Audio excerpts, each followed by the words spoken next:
یہ راستہ کون سا ہے؟ جنت کا راستہ۔ وہاں میرے آقا علیہ السلام والسلام کی حدیث ہے، فرمایا اللہ اسے جنت کے راستے پر چلا دیتا ہے، یعنی یہ جنتیوں کا راستہ ہے جس نے علم دین حاصل کرنے کے لیے نکلنا ہے۔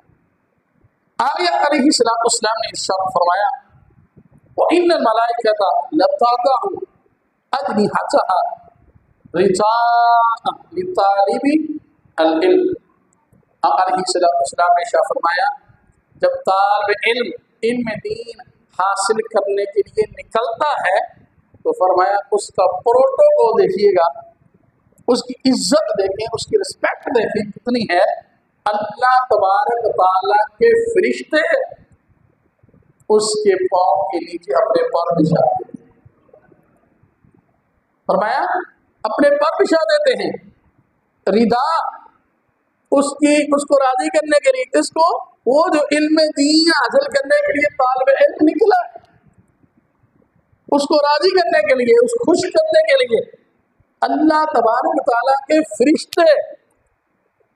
آپ دیکھیں کوئی دنیا دار ہے کتنا اس کا پروٹوکول، آپ کے پاس وزیر اعظم آئے گا کیا ہوگا؟ پھول بچھا دیں گے، یہ ہوگا نا، پھول بچھا دیا آپ نے، پھول نہیں ہے تنین بچھا دیے، یہی ہو سکتا ہے، یہی کر سکتے ہیں آپ۔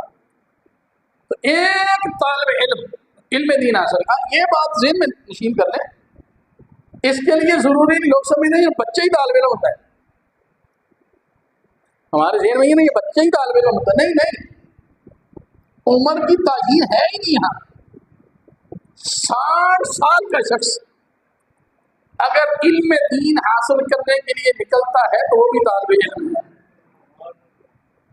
وہ بھی اس حدیث کے تحت وہ بھی طالب علم ہے، اس کے لیے بھی وہی پروٹوکول ہے کہ وہ نکلتا ہے تو اس کے پاؤں کے نیچے اللہ کے فرشتے جو ہیں وہ اپنے پر بچھا دیتے ہیں۔ تو میں کہتا ہوں دنیا دار جتنا مرضی بڑا جو ہے وہ افسر ہے تو کتنا اس کا پروٹوکول ہوگا، کوئی پھول بچھا دے گا، کوئی قلین بچھا دے گا، لیکن قربان جاؤ اے عالم دین، اے دین کے طالب علم، تیری عزت رسپیکٹ اللہ تبارک تعالیٰ ہاں کتنی بڑی ہے کہ اللہ کے فرشتے آ کر تیرے قدموں کے نیچے پر بچھا دیں، اتنی بڑی عزت ہے۔ پھر میرے آقا علیہ السلام نے فرمایا یہی نہیں، یہ طالب علم کی بات کرو، عالم کی نہیں۔ عالم اگر بن جاتا ہے، اس پہ عمل کرتا ہے، دین کی خدمت کرتا ہے، اس کے تو کیا ہی کہنے ہیں، ابھی یہ علم حاصل کرنے کے لیے نکلا ہے، طالب علم ہے۔ فرمایا ایک تو یہ ہے کہ اللہ تعالیٰ اسے جنت کے راستے پر چلا دیتا ہے، بس ابھی علی با پڑھنے کے لیے نکلا ہے، علی با پڑھ رہا ہے، جنت کے راستے پر اللہ نے اس کو موڑ دیا۔ دوسرا اس کا پروٹوکول یہ ہے کہ اللہ تبارک تعالیٰ کے فرشتے اس کے پاؤں کے نیچے پر بچھا دیتے ہیں۔ اور تیسرا علیہ السلام نے فرمایا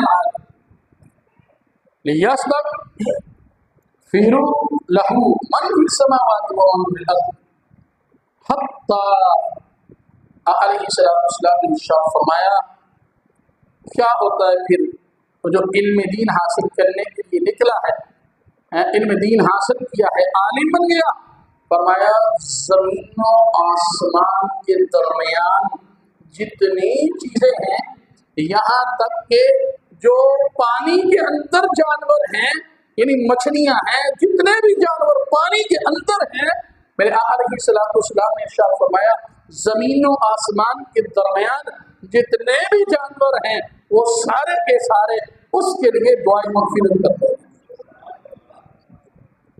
فرمایا زمین و آسمان کے درمیان من فی السماوات و من فی الارض، زمین میں جو کچھ ہے اور جو کچھ آسمان میں ہے، فرمایا یہ ساری کی ساری چیزیں، اب اس میں تخصیص نہیں کی گئی، انسان دعا کرتے ہیں، جو چیزیں بھی ہیں، وہ جانور ہیں، وہ درخت ہیں، جون سی مرضی چیز ہے، فرمایا جو من مطلق ہے، فرمایا جو چیز بھی ہے ان کے درمیان میں وہ ساری کی ساری جو ہے اس عالم دین کے لیے دعائیں مغفرت کرتے ہیں۔ اس کے بعد آقا علیہ السلام نے ارشاد فرمایا وفضل العالم علی العابد، اب فرمایا عالم کی فضیلت عابد پر، عالم کی فضیلت کس کے اوپر؟ عالم کی فضیلت عابد پر۔ عابد کس کو کہتے ہیں؟ عبادت کرنے والا۔ عبادت کرنے والا کون ہوتا ہے؟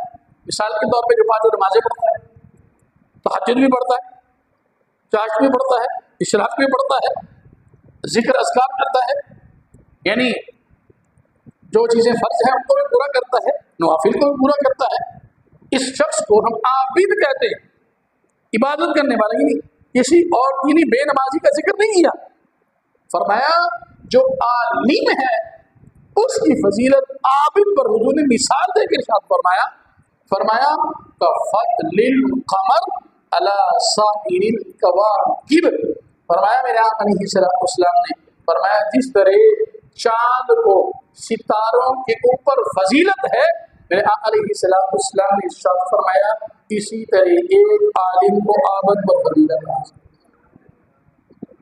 عالم کو عابد پر جو ہے وہ فضیلت حاصل ہے۔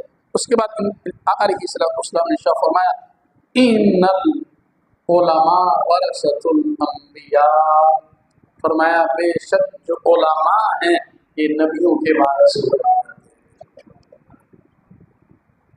وارث کا جو جنہوں نے علم دین حاصل کیا اور پھر جو ہے اس پہ عمل کیا، فرمایا یہ وجہ کیا ہے؟ نبیوں کے وارث کیسے؟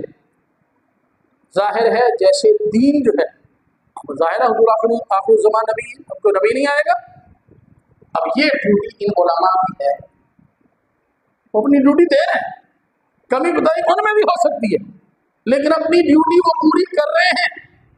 اس لیے میرے آقا علیہ السلام نے پہلے ہی ارشاد فرما دیا، فرمایا یہ جو علماء ہیں یہ ہمارے وارث ہیں، فرمایا یہ نبیوں کے وارث ہیں۔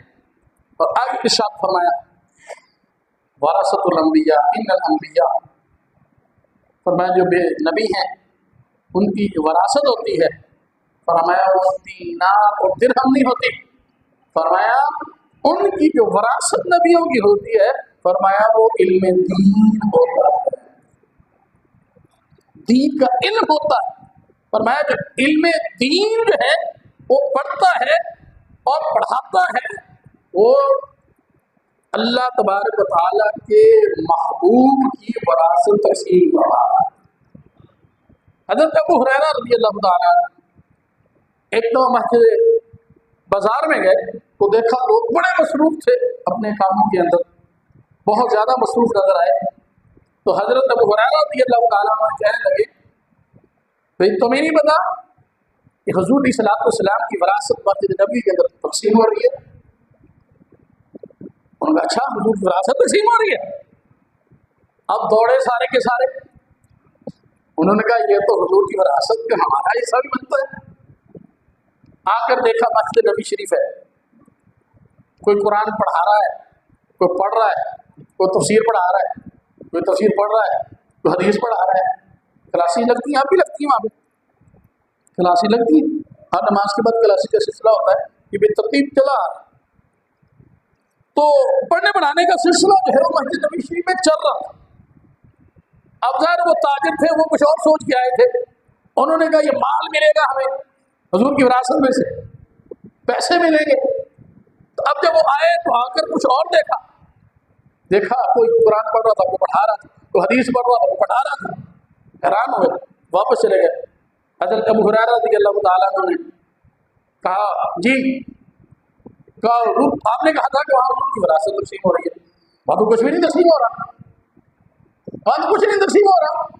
آپ فرمانے لگے کیا ہو رہا تھا؟ کہنے لگے وہ قرآن پڑھ رہا تھا، وہ پڑھا رہا تھا، کوئی حدیث پڑھ رہا تھا، کوئی پڑھا رہا تھا، کوئی تفسیر پڑھ رہا تھا، کوئی پڑھا رہا تھا، کوئی فقہ پڑھ رہا تھا، کوئی پڑھا رہا تھا، یہ سلسلہ وہاں پہ چل رہا تھا۔ حضرت ابو ہریرہ رضی اللہ تعالیٰ عنہ اور کہنے لگے او اللہ کے بندو یہی تو حضور کی وراثت ہے، یہ حضور کی وراثت ہے، اور اسی وراثت کو حضرت غوث العظم رضی اللہ تعالیٰ نے تقسیم کیا ہے۔ ہاں ہم صرف سال کے بعد 11ویں شریف کھاتے ہیں، بس کہتے ہیں ہمیں کسی چیز کی ضرورت نہیں۔ او بھائی، حضرت غوث اعظم رضی اللہ تعالیٰ عنہ عبد القادر جیلانی رحمۃ اللہ تعالیٰ علیہ، آپ نے زندگی میں علم دین حاصل کیا ہے اور پھر علم دین جو ہے ساری زندگی بیٹھ رہا ہے، یا یہ تبلیغ کی ہے ساری زندگی۔ حضرت غوث اعظم رضی اللہ عنہ یہی کام کیا ہے، تو اگر ہم ان کے مرید ہیں تو پھر ہمارا حق بنتا ہے کہ ہم علم دین حاصل کریں اور آگے علم دین کو لوگوں تک پہنچائیں۔ یہی ہوگی نا ان کی سیرت پہ عمل، تو یہ ایسے ہی ہوگا۔ اگر صرف اور صرف جو ہے آئے کھایا پیا اور چلے گئے تو پھر تو مقصد ہی بہت ہو گیا۔ ذہن بنا لیں، آج سے یہ ذہن بنا لیں، غوث اعظم رضی اللہ تعالیٰ عنہ نے علم دین پڑھا اور پڑھایا ہے، آج سے ہم بھی علم دین حاصل کریں۔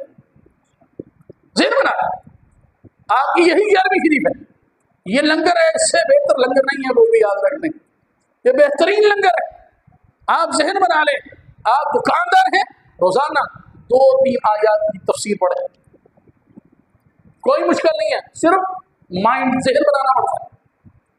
وہاں حدیث کی کتاب رکھ لیں، 1-2-3 حدیث روزانہ پڑھ لیں، فقہ کی مسائل کی ایک کتاب رکھ لیں، 2-4 مسائل روزانہ سیکھنے کی کوشش کریں۔ اگر نہیں سمجھ آئے کسی عالم سے رابطہ کر لیں تو بھائی یہ بہترین غوث اعظم رضی اللہ تعالیٰ عنہ کو خوش کرنے کا طریقہ، آپ کہتے ہیں ہمارے پیر راضی ہو جائیں، تو اس کا بہترین طریقہ یہ ہے کہ وہ راضی ہوں گے آپ علم دین حاصل کریں۔ تو غوث اعظم رضی اللہ تعالیٰ نے ساری زندگی جو لنگر تقسیم کیا ہے وہ علم کا لنگر ہے۔ کون سا لنگر ہے؟ علم دین پڑھایا ہے ساری زندگی، پہلے پڑھا ہے اور پھر پڑھایا ہے۔ تو ہمارے لیے، کیونکہ ہماری نسبت ان کے ساتھ ہے، اور بہت سے لوگ جو ہیں آپ کے یعنی بیت ہیں بالترتیب سلسلے میں آتے ہیں، تو پھر خاص کر جو قادری ہیں ان کے لیے تو اور لازم ہے کہ وہ اپنے پیر صاحب کی سنت پہ عمل کریں، اور آج سے نیت کر لیں کہ ہم نے علم دین پڑھنا ہے اور علم دین آگے پڑھانا ہے۔ وما علیہ الا البلاغ۔